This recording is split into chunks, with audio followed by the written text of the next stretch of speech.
आशा करता हूं आप सब बहुत अच्छे होंगे। मेरा नाम है सिद्धांत अग्निहोत्री, स्टडी ग्लोब्स पे आपका बहुत बहुत स्वागत है। भाई दुर्घटना हो जाती कभी कभी मेरे साथ। आधे एक घंटे का लेक्चर कर लिया, मुझे दोबारा रिकॉर्ड करना पड़ रहा है क्योंकि वो ऐसी नहीं थी।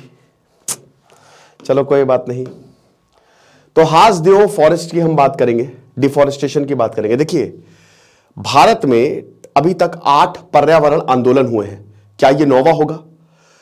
ये एक बड़ा, देखिए आपके एक एक कमेंट्स को हम एनालाइज करते हैं और ये कमेंट बॉक्स में था। और बड़ी बात है कि ये खबर मेन मीडिया से गायब है। इस पे हमको बहुत ज्यादा दुखी होना चाहिए।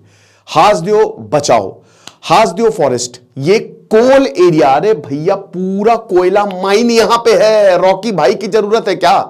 तो कोयला माइन है, यहां पे कोयला निकाला जा रहा है, लेकिन सरकार जो है वो कह रही है कि कोयले की जरूरत है। देखिए हर कोई यहां पे अपनी अपनी जगह सही है, लेकिन किसको यहां पे दंड झेलना पड़ रहा है? लोगों को। तो यहां अब जाहिर सी बात है कोई ना कोई सोल्यूशन निकाला ही जाएगा, वरना तो बहुत बड़ी प्रॉब्लम हो जाएगी।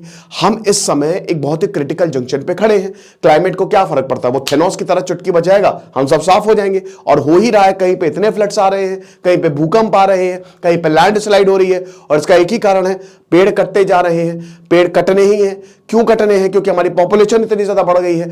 30 करोड़ से हम सीधा अब 150 करोड़ पे आ गए हैं। रिसोर्सेज हमारे पास लिमिटेड है। 80% हमारा जो है वो कोयले से सब कुछ चल रहा है। तो आप ये बताइए कि दिक्कत तो होगी ही होगी। सरकार के पास कोई चारा नहीं, उनको रिसोर्सेज देने हैं। प्रॉब्लम हर जगह, कॉन्फ्लिक्ट आपको देखने को मिल रही है और ये आगे और भी बढ़ेगी अगर हमने इसको सही से मैनेज नहीं किया। तो यहां पे हासदेव बचाओ आंदोलन जो है वो शुरू हो गया है। डिफॉरेस्टेशन, हमको पेड़ कटाई देखने को मिल रही है। तो बात करेंगे इसकी। अब बड़ी बात यह है कि अभी हाल ही में इलेक्शन हुए, बीजेपी की सरकार आई। विष्णुदेव साई जो है वो फर्स्ट ट्राइबल सीएम बने। सरगुजा जो पूरा ये कोरबा हो गया, सरगुजा हो गया, 14 की 14 सीटें यहां पे मिली थी बीजेपी को। तो अब उनसे बहुत ज्यादा उम्मीद है कि आप कुछ करें। अब सीएम साहब ये बोल रहे हैं कि भैया ये लास्ट है, इसके बाद हम कोई माइनिंग नहीं करेंगे। ये कांग्रेस के समय शुरू हुआ था। अब देखो ये सब तो अब क्या बताएं हम। फिलहाल आप ये समझिए कि आखिरी दिन है सेल का आज, और सेल जो है वो खत्म हो जाएगी। आप लोग बोलते हैं सर अब सेल मतलब ऑफ दीजिए, तो सारे कोर्सेज पे 30% ऑफ है। पर्सनालिटी डेवलपमेंट हो गया, आपका पॉर्न एडिक्शन वाला हो गया, science of dealing with toxic people, UPSC, NCERT, geography की कंसेप्ट्स मैं बहुत ज्यादा समझाने वाला हूं। तो आपको ज्योग्राफी के कंसेप्ट्स यहां पे और बहुत बढ़िया तरीके से जानने को मिलेंगे, समझ रहे हो। तो अब न्यूज क्या है, हम पीपीटी वाइज चलते हैं। सबसे पहले तो PEKB, परसा ईस्ट एंड कंता बसन, इसका फेज 2, इस पूरे एरिया को PEKB, इसका फेज 2 जो है वो शुरू हो गया। किसका? कोल माइन का। छत्तीसगढ़, झारखंड, उड़ीसा, ये सब छोटा नागपुर प्लेटू में आते हैं। अब आपको पता ही है कि ये कितना ज्यादा इंपॉर्टेंट है। रिसोर्स कर्स्ड एरिया है। जैसे अफ्रीका है, अफ्रीका में आपको ढेरों हीरे, चांदी, जवाहरात, कोयला सब मिलेंगे, लेकिन वो आपस में लड़े हुए हैं। यहां पे भी यही है, माओवादियों को प्रेजेंस हमको देखने को मिलता है। जल, जंगल, जमीन पे बहुत ही ज्यादा यहां पे टसल, कॉन्फ्लिक्ट देखने को मिलता है। अगर इस पूरे एरिया को सही से यूज किया जाए तो पूरे भारत की प्रॉब्लम सॉल्व हो सकती है, क्योंकि इतने सारे मिनरल्स हैं। लेकिन आप यूज कैसे करेंगे? यहां पे लोकल्स रह रहे हैं, लोकल से बात करिए, कुछ करिए ताकि इस एरिया को, मिनरल्स को यूज किया जाए। बट मिनरल्स के लिए आपको माइनिंग करनी पड़ेगी, माइनिंग के लिए आपको जंगलों को हटाना पड़ेगा। तो बहुत ही कॉम्प्लेक्स सिचुएशन है। यहां पे सीएम रहना आसान नहीं है, ठीक है, मैं समझ सकता हूं। जो भी यहां पे लीडर्स होंगे, it is difficult to deal with all these, लेकिन आप अच्छे से भी डील कर सकते हो। कैसे, अभी हम आपको बताएंगे। तो हासदेव आनंद फॉरेस्ट जो कि छत्तीसगढ़ में बीचों बीच आता है, समझ रहे हो। बहुत ही इंपॉर्टेंट एक एलिफेंट कॉरिडोर है। ढेरों हाथी आपको मिलेंगे, बायोडायवर्सिटी हॉटस्पॉट है। वहां पे एक पार्ट में माइनिंग जो है वो शुरू होने वाली है। तो अब जितने भी कम्युनिटी और एक्टिविस्ट है वो आ गए हैं, बोला कि भैया ऐसा तो नहीं होगा। अब आपको बता दो कि 7.5% ST शेड्यूल्ड ट्राइब्स, आपको पता है EWS, OBC, SC और ST, एसटीज की हालत बहुत खराब है। इन सबको आरक्षण मिलता है। एसटीज की हालत लिटरली दोस्तों बहुत खराब है। ना ही इनके पास इतने संसाधन है, ना ही इनके पास पढ़ाई है, ना ही इनके पास जॉब्स है। बहुत बुरी हालत है दोस्तों। टेंड्यू लीव्स बेच बेच के गुजारा करते हैं, लकड़ियां बेच के, पत्ते बेच के, और ये उसमें खुश भी है। अब देखिए ये जो ट्राइबल्स है ना, हमको लगता है, लेकिन ये हमसे बहुत ज्यादा आगे हैं। मैं हाल ही में मेघालय गया। मेघालय में आपको पता है गारो, खासी, जयंतिया ट्राइब्स है। और दोस्तों आप विश्वास नहीं करेंगे, इतनी सी भी गंदगी मुझे वहां पे नहीं दिखी। मेट्रीलिनियर सिस्टम है, पेट्रोल पंप पे औरतें काम कर रही हैं, दुकानों पे औरतें काम कर रही हैं। इतना हाईली डेवलप्ड, मैंने सल्यूट करके आया हूं मैं, समझ रहे हो। ये होता है मैनेजमेंट। तो हमको लगता है, लेकिन tribals they are very intelligent, क्योंकि उनको नेचर की समझ है, उनको प्रकृति की समझ है। समझ रहे हो? तो इसीलिए हमको इनको बचाना है, इनके लिए काम करना है, एसटी पॉपुलेशन के लिए। अभी दूर दराज एरिया में रहते हैं, जंगलों में रहते हैं, ये पेड़ों पे रहते हैं, मतलब पहाड़ों पे रहते हैं, ये नदियों के पास रहते हैं, और ये इनके लिए भगवान है। समझ रहे हो? ये आज से नहीं हजारों सालों से रह रहे हैं, ये इनको पूजते हैं। अब जब ब्रिटिशर्स आए ससुरे, उन्होंने क्या किया, उन्होंने फॉर ये भैया रिजर्व एरिया ये हो गया। अब मान लो कि एक आदमी जो है वो आज तक तो बढ़िया तरीके से जा रहा था, अपने पूरे मवेशियों को लेके चरा रहा था वहां पे बढ़िया, मैं तो रास्ते से जा रहा था, गाय भैंस को चरा रहा था तो अच्छे से। अब उसके बाद क्या हुआ, एक दिन वो देखता कि बाड़ा लग गया, फेंस लग गई, और इधर ब्रिटिशर कहता गो बैक मेट, तुम निकलो यहां से, तुम्हारे लिए कुछ नहीं यहां पे बचा है, निकलो, चलो निकल, पहली फुर्सत में निकल। मूड खराब हो गया, इसी की तैसी तुम्हारी इतने सारे ट्राइबल रिवोल्ट हुए ना कि ब्रिटिशर की बैंड बजा दी।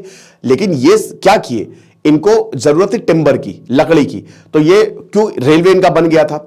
और भारत में साल टीक भैया जबरदस्त है भारत की ज्योग्राफी, तो भारत में यह है village forest, classified forest, reserved forest सब इन्होंने बना दिए, और पूरे जो हमारे पेड़ पौधे, पूरे जंगलों को इन्होंने बर्बाद कर दिया।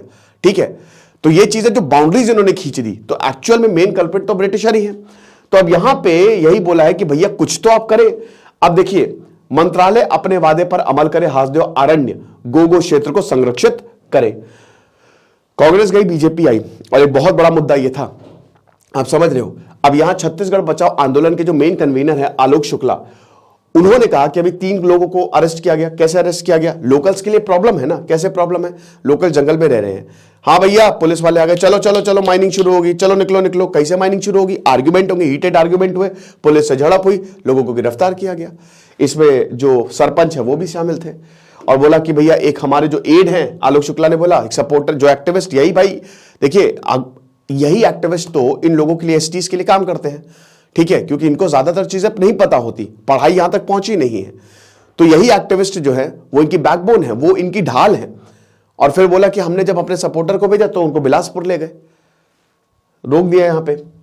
अब लोकेशन की बात करें तो बीचों बीच आता है कोरबा, ये आपका सरगुजा है, तो ये बायोडाइवर्सिटी हॉटस्पॉट है आपका कोरबा, सूजापुर और सरगुजा डिस्ट्रिक्ट को ये पूरा का पूरा कवर करता है, जहां पे अच्छी खासी ट्राइबल पॉपुलेशन है। ठीक है, अब ये आनंद फॉरेस्ट जो है, सबसे बड़ी बात साल टीक, देखिए यहां पे ये डेसिडुअस फॉरेस्ट आपको देखने को मिलेंगे। ज्योग्राफी के concept, tropical evergreen forest. Tropics क्या है?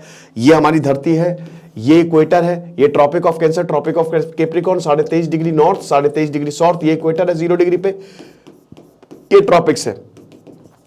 यहां पे डायरेक्ट सनलाइट पड़ती है, भारत ट्रॉपिक्स में ही आता है। ठीक है ना, तो ट्रॉपिक्स में आता है, तो जो ट्रॉपिक्स में आ रहे हैं उनको ट्रॉपिकल एवरग्रीन फॉरेस्ट बोला जाएगा। एवरग्रीन फॉरेस्ट क्या होते हैं? जो हमेशा रहेंगे, जो हमेशा उनके घने भरपूर। अमेज़न में जाओगे ना तो दिन में जाओगे लगेगा रात है, इतने बड़े बड़े फॉरेस्ट और पूरा ढक लेते हैं वो, तो वहां पे हमेशा पत्ते रहते हैं। डेसिडुअस फॉरेस्ट क्या होते हैं? जो अपने पत्तों को गिरा लेते हैं, पर्णपाती जिनको बोलते हैं। क्यों गिराते हैं? क्योंकि बारिश होती नहीं है गर्मियों में, गर्मियों में बारिश नहीं है, पानी कम होता है, पेड़ दे आर वेरी इंटेलिजेंट, तो पेड़ अपने पत्तों को गिरा लेते हैं सरवाइव करने के लिए। इसीलिए दोस्तों गर्मियों में क्या होता है, छत्तीसगढ़ वाले इस सरगुजा और इधर बस्तर अस्तर में अगर देखोगे ना, तो जब गर्मियां आती है ना तो एनकाउंटर्स बढ़ जाते हैं, कॉन्फ्लिक्ट बढ़ जाते हैं नक्सलवादियों और सेनाओं के बीच में। ऐसा क्यों होता है? क्योंकि क्लियर हो जाता है ना फॉरेस्ट पूरा का पूरा। ठीक है, एकदम क्लियर, सब पत्ते गिरा लिए तो एकदम क्लियर साइट मिलती है मारने के लिए। तो इसीलिए यहां पे बहुत सारे माओवादी भी मारे जाते हैं, माओवादी हमला भी करते हैं, ये चीज है। तो अब साल और टीक ये अपने टिम्बर के लिए फेमस है, और मैंने क्या बताया, ब्रिटिशर को चाहिए क्या? टिम्बर, लकड़ी चाहिए, लकड़ी, तो लकड़ी ले जाते थे यहां पे। फिर उसके बाद एक माइग्रेटरी कॉरिडोर है, ये बहुत ही इंपॉर्टेंट है। ठीक है, यहां एलिफेंट कॉरिडोर, ढेरों यहां पे आपको हाथी मिलेंगे, बहुत इंपॉर्टेंट है भाई, सफारी चलती है यहां पे। फिर उसके बाद हासदेव रिवर, हासदेव नदी जो है वो यहां पे बहती है। अब महानदी आपको पता ही है, महानदी की ट्रिब्यूटरी क्या होती है? डिस्ट्रीब्यूटरी मतलब जब नदियां बट जाती हैं, ट्रिब्यूटरी मतलब साथी नदियां। जैसे मैंने ट्रिब्यूट किया, तो महानदी सबसे बड़ी नदी है। ठीक है, उड़ीसा और छत्तीसगढ़ पूरा कवर करती है, तो महानदी जो है वो अपना पानी हासदेव नदी को देती है। ठीक है, तो इसीलिए it is very very important. और ये पेरेनियल रिवर है। पेरेनियल मतलब क्या होता है? जिसका फ्लो सालों साल रहता है ना। कहने का मतलब ये है कि जैसे हिमालयन रिवर जिसमें गंगा, ब्रह्मपुत्र, सिंधु नदी आती है, अगर बारिश हो रही है तो पानी होगा ही होगा, और बारिश नहीं हो रही है तो भी ग्लेशियर्स की वजह से पानी आएगा, तो पानी हमेशा रहेगा। लेकिन जो पेनिनसुलर रिवर्स हैं उनमें आपको बारिश में तो खूब पानी देखने को मिलेगा, लेकिन जब गर्मियां आती है, जब बारिश नहीं होती, तो नदियों में पानी कम हो जाता है, तो फ्लो निरंतर नहीं रहता। बट यहां पे हासदेव नदी की बात करें तो एक पेरिनियल रिवर है, और अगर आप यहां पे माइनिंग करेंगे तो मुझे बताने की जरूरत नहीं है कि नदी पे तो इफेक्ट आएगा ही आएगा। वाटरशेड है हासदेव बंगा रिजर्वायर, जो है बहुत ही इंपॉर्टेंट है पानी को बचाने के लिए। हासदेव बंगा रिजर्वायर जो है वो बनाया गया था, Bango reservoir. It is very critical. 3 lakh hectare का ये डबल क्रॉप्ड लैंड है, एंड जो यहां पे चावल की खेती होती है, जितने अगल बगल गांव है ना, यहां से इसी वाटरशेड से ही, यहीं से ही पानी जो है वो मिलता है। That area is known as rice bowl state of Chhattisgarh. आप समझ रहे हो? तो ये चीज है। और देखिए, चावल के लिए, गन्ने के लिए आपको पानी बहुत ज्यादा जरूरत होती है, ये चीज है। तो छत्तीसगढ़ गवर्नमेंट कह रही है कि भाई देखो, अभी हमने कम्युनिटी फॉरेस्ट रिसोर्सेज को तो रिकॉग्नाइज किया ही है, सिर्फ दूसरा ऐसा स्टेट है जिसने CFR कम्युनिटी फॉरेस्ट रिसोर्सेज की मतलब क्या है कि जो जंगल है वो किसके रहेंगे, वो आदिवासियों के ही रहेंगे। हम इनको छुएंगे नहीं, आप रूल्स बनाओ, जो चाहते हो आप करो, आपको यहां पे ज्यादा नॉलेज है, आप ही काम करो। तो ये हिसाब किताब है। सो CFR rights of tribal living in गुड़िया पढ़ार a hamlet inside a Kangar Ghati National Park in Bastar district were recognized, giving the community power to formulate rules and forest use, जो कि मैंने आपको बताया। तो फिर से चलो, अच्छा आप इसको और अच्छे से समझ लेते हैं। तो इसमें कुछ नहीं है दोस्तों, इसमें जो ये कॉमन फॉरेस्ट लैंड होता है ना, ये हमेशा से प्रोटेक्ट होता हुआ आया। मैंने क्या बताया कि यहां पे आज से नहीं, पिछले 2000 सालों से लोग रह रहे हैं, और ये अपने इस पूरे जंगल को भगवान मानते हैं, क्योंकि यहां से इनका गुजर बसर होता है। समझ रहे हो? तो इसको प्रोटेक्ट करते हैं। अब ब्रिटिशर है, उन्होंने बोला कि भैया रूल हम बनाएंगे, तो बहुत ज्यादा कॉन्फ्लिक्ट हुई। भारत आजाद हुआ, सरकार है, वाइल्ड लाइफ प्रोटेक्शन एक्ट है, बहुत सारे फॉरेस्ट प्रोटेक्शन एक्ट 1927 से चले आ रहे हैं, बहुत उसकी मैं बात नहीं करता। शेड्यूल 1, शेड्यूल 2, ये सारी चीजें आई। लेकिन आप ये समझिए कि जब फॉरेस्ट को फिर डिमार्केट करना शुरू किया, पहले भी डिमार्केटेड थे कि भैया इस फॉरेस्ट में ये ट्राइब, इस फॉरेस्ट में ये ट्राइब, लेकिन जब कि भैया ये एरिया सरकार का है, तो फिर यहां पे लोगों ने बोला कि अगर ये एरिया सरकार का, तो हम क्या करेंगे? हम क्या घास चलेंगे? हम क्या करेंगे? हम गरीबी की चपेट में आ जाएंगे। और यही हुआ था ब्रिटिश का टाइम पे, और भारत, आधुनिक भारत में भी यही हुआ था कि जितने भी ट्राइबल्स हैं, जब इनके एरिया को लेना शुरू किया गया, तो वो कहां मजदूरी करने लगे। अभी बहुत शानदार मूवी आई जोराम, वो मूवी आप देखिएगा, मनोज वाजपेयी की, समझ रहे हो? तो इसी पे ही बेस्ड है। तो वो भाई ये क्या करते हैं, फिर जाके मजदूरी करते हैं। आप कभी आप पूछिए, इनसे बात करिए, जो मजदूरी करने के लिए आते हैं ना, कहां से हैं, आपको बताएंगे। UPSC की पूरी आपको जानकारी वहां से मिल जाएगी, ठीक है? तो यहां they have been traditionally protected और कंजर्व होते हैं, ताकि जो कम्युनिटी यहां पे रह रही है उनको ज्यादा नॉलेज है ना। अगर सिद्धांत अग्निहोत्री बोलेंगे कि भाई जो छत्तीसगढ़ के हासदेव आनंद फॉरेस्ट को डेवलप करो, तो मुझे इतनी जानकारी नहीं है, हो सकता है मैं कुछ गलत डिसीजन ले लूं, लेकिन वहां के पर्टिकुलर जो लोग हैं उनको इस, वही कहना, जिसका काम जिसको साझे उसी को साझे। तो कम्युनिटी जो है ये इसको यूज करती है ट्रेडिशनल और कस्टमरी बाउंड्री के अंदर, ठीक है? जो भी इनके पुराने रूल्स एंड रेगुलेशंस है वो यहां पे लागू होते हैं, समझ रहे हो? तो अब हर CFR एरिया, इसको डिवाइड किया जाता है, ठीक है? हर CFR एरिया की कस्टमरी बाउंड्री होती है। कस्टमरी बाउंड्री मतलब क्या होता है कि डिफाइंड बाउंड्री नहीं होती है, ठीक है? जो बहुत पहले से चली आ रही है उसी कोई बाउंड्री माना जाता है, विद आइडेंटिफाइड लैंडमार्क। जैसे इस पेड़ के आगे नहीं जाओगे, ठीक है?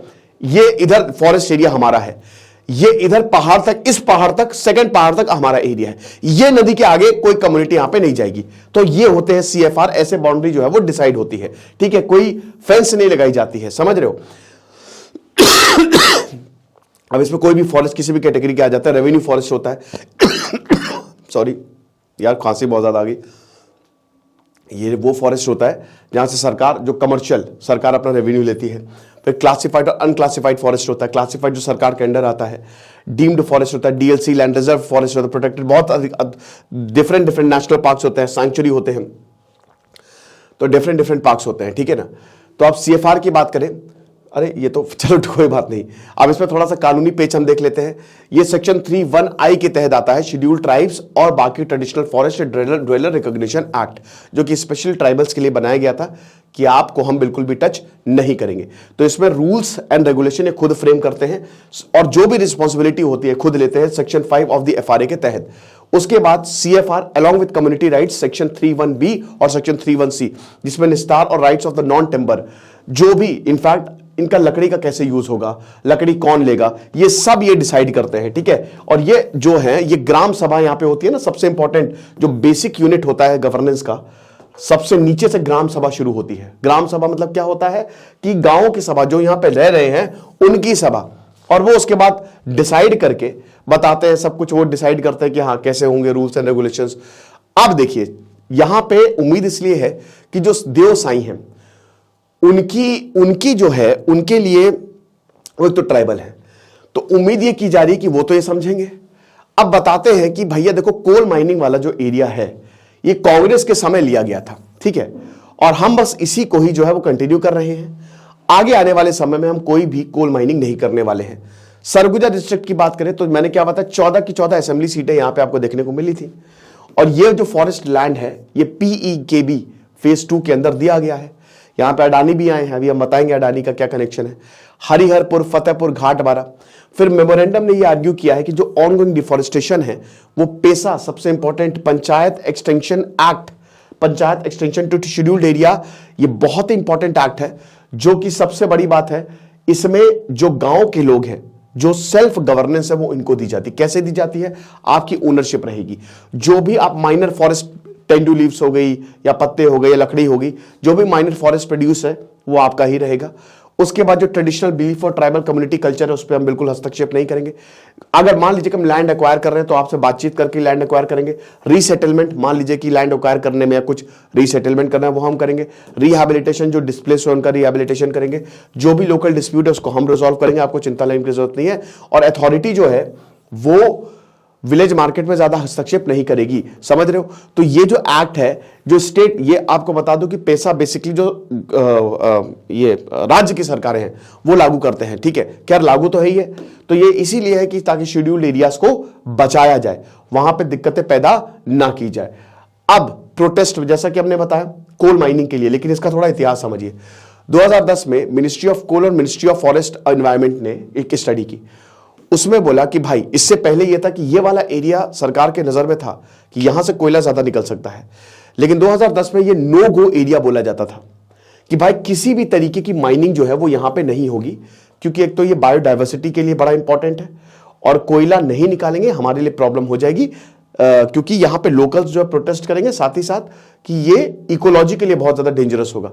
तो 2010 में डिसीजन लिया गया। लेकिन जो पारसे ईस्ट कांते साहब कोल माइन प्रोजेक्ट है उसके बावजूद इसको बोला नहीं नहीं आप जाइए कोयला निकालिए, कोई दिक्कत नहीं है।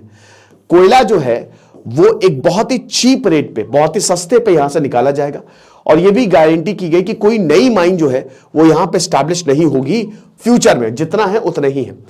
फिर उसके बाद कोर्ट में जाना था, सबने बोला अरे ऐसे कैसे, ये पूरा का पूरा मामला गया कोर्ट में।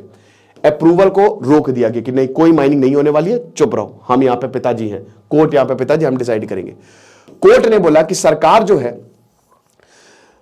अब जब तक ऑर्डर ना आए तब तक माइनिंग कर सकती है। तो यहां पे एक प्रॉब्लम हो गई कि कोर्ट ने बोला कि ऑर्डर आने दो, अभी तो रोक लगा दी, लेकिन जब तक ऑर्डर नहीं आएगा तब तक आप यू कैन गो अहेड।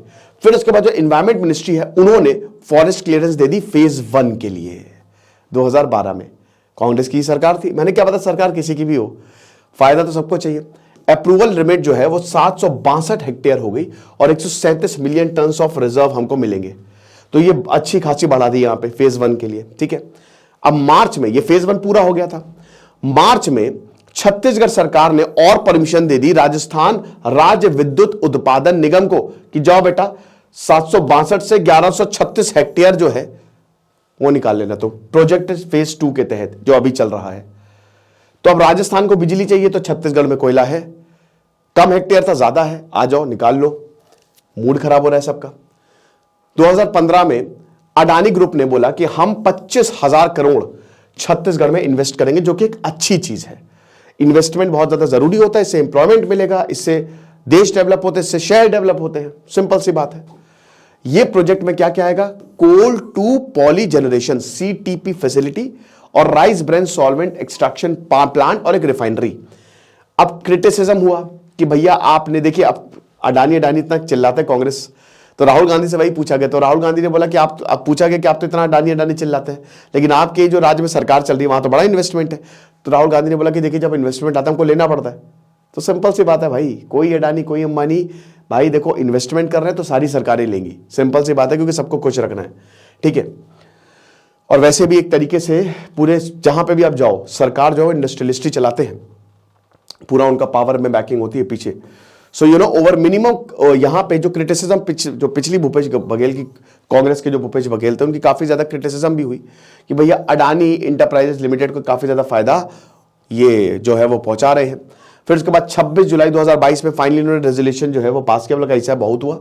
और अब 2000 स्क्वायर किलोमीटर का जो एरिया है ये इट इज बेसिकली यहां पे माइनिंग नहीं होगी, समझ रहे हो, ये इन्होंने रेजोल्यूशन पास किया। फिर उसके बाद ये जो प्रोजेक्ट है काफी ज्यादा कंट्रोवर्सी रही पिछले 10 सालों से, लगातार यहां पे प्रोटेस्ट होते रहे हैं, क्योंकि आपको पता है डिफॉरेस्टेशन होगा, पेड़ काटे जाएंगे तो सबसे ज्यादा लोगों को प्रॉब्लम होगी। अडानी ग्रुप लगातार बोल रहा है कि भैया देखो हमको कोयला दो, छत्तीसगढ़ में कोयला है तो हमको कोयला दो और बहुत ज्यादा जरूरी है। ग्रुप ये बोल रहा है कि भाई देखो यहां पे 3.7 बिलियन टन ऑफ कोल है, भारत की कोल की प्रॉब्लम सॉल्व हो जाएगी। आप समझिए इस बात को, है ना, हम पूरा जंगल नहीं मांग रहे, हम थोड़ा सा पार्ट मांग रहे हैं, तो आप इतना तो हमको दो, पूरी देश की प्रॉब्लम सॉल्व होगी इससे। अब बोला कि नहीं नहीं ऐसा कुछ नहीं होने वाला। छत्तीसगढ़ सरकार ने एक एफिडेविट जो है सुप्रीम कोर्ट में डाला जुलाई में, जब अभी कांग्रेस की सरकार थी, बोला कि कोई भी नीड नहीं है नई माइन को एलोकेट करने का और ये हम नहीं करने वाले हैं, ठीक है। अब यहां पे भयानक पॉलिटिक्स हो रही है। तो अब रिसोर्सेज की बात करें तो अब यहां पे फेज 2 जो है वो शुरू हो गया है और बहुत सारे जो ट्री हैं ये 2022 में भी गिराए गए थे और नवंबर 2023 में भी यहां पे प्रॉपर माइनिंग जो है वो कर रही है। अब देखो कांग्रेस और बीजेपी दोनों एक दूसरे को क्रिटिसाइज कर रहे हैं, लेकिन बात यहां पे ये है कि यहां सफर कौन कर रहा है, लोग कर रहे हैं, ठीक है ना। ओपन कास्ट माइनिंग हो रही है, आपको पता है कि पूरा कोनिकल माइनिंग होती है, पहले ये वेस्ट को हटाया जाता है और उसके बाद बहुत नीचे नहीं जाते हैं, ओपन पिट। आप ये समझिए कि यहां इतना खजाना है कि ओपन कास्ट माइनिंग क्वेरिंग नहीं की जा रही है, ओपन कास्ट माइनिंग से ही काम चल जा रहा है। तो ये हिसाब किताब है, इस तरीके की कुछ ओपन कास्ट माइनिंग होती है। अब ये सब कैसे होगा, ये सब पेड़ हटा के होगा, कंसीक्वेंस होंगे। सबसे पहली बात तो बायोडाइवर्सिटी इफेक्ट होगी, दूसरी चीज ये है कि हैबिटेट लॉस होगा, ह्यूमन एलिफेंट कॉन्फ्लिक्ट्स होंगे, जाहिर सी बात है क्योंकि यहाँ पे बहुत सारे हाथी रहते हैं। अब फिर बोलेंगे तेंदुआ जो है वो शहर में आ रहा है, आएगा नहीं, तुम उनका घर छीन रहे हो, ये चीज है। फिर उसके बाद कम्युनिटी जो है उसका लॉस, अभी तक नर्मदा बचाओ आंदोलन चल ही रहा है, मेरा बांटकर लगी हुई, अभी तक वहां पे रिहैबिलिटेशन नहीं हुआ है, तो क्या गारंटी है कि आप इनको रिहैबिलिटेट कर देंगे, कोई गारंटी नहीं, कुछ नहीं है। कल्चर 90% हाउस होल्ड जो है they are dependent on agriculture, displacement हो रहा है लोगों का बहुत ज्यादा, और ज्यादा आदिवासी जो है मार्जिनलाइज हो जाएंगे। क्या है इसका सोल्यूशन? सोल्यूशन यही है इसका कि सबसे पहले तो आप लोगों से बात करें, आप छोड़ दें, सीएम जाए, लोगों को आश्वासन दे, और अगर आपको यहां पे माइनिंग करनी है तो लोगों को आपको कॉन्फिडेंस में लेना पड़ेगा, लोगों को आप पैसे दीजिए, लोगों को बताइए, और अगर माइनिंग करनी तो लोगों की हेल्प लीजिए, वहां पे जो आदिवासी हैं, कि किस तरीके से हम ऐसे माइनिंग करें जिससे हमको भी कोयला मिल जाए और जंगलों को भी कोई इफेक्ट ना आए। आप कॉन्फ्लिक्ट करके नहीं कर सकते, आपको बैठ के सबसे बात करनी पड़ेगी, कोई ना कोई तरीका निकालिए। और अगर इकोलॉजी को जरा सा भी डिस्टर्बेंस तो छोड़ दीजिए ये प्रोजेक्ट। इंसान रहेगा तो कोयला रहेगा, इंसान ही रही तो कोयला का क्या करोगे, समझ रहे हो। तो ये चीज हमको समझनी पड़ेगी। तो ये हमारी शानदार लास्ट डे आज सेल का, तो इसको आप जरूर अवेल करें। Thank you so much.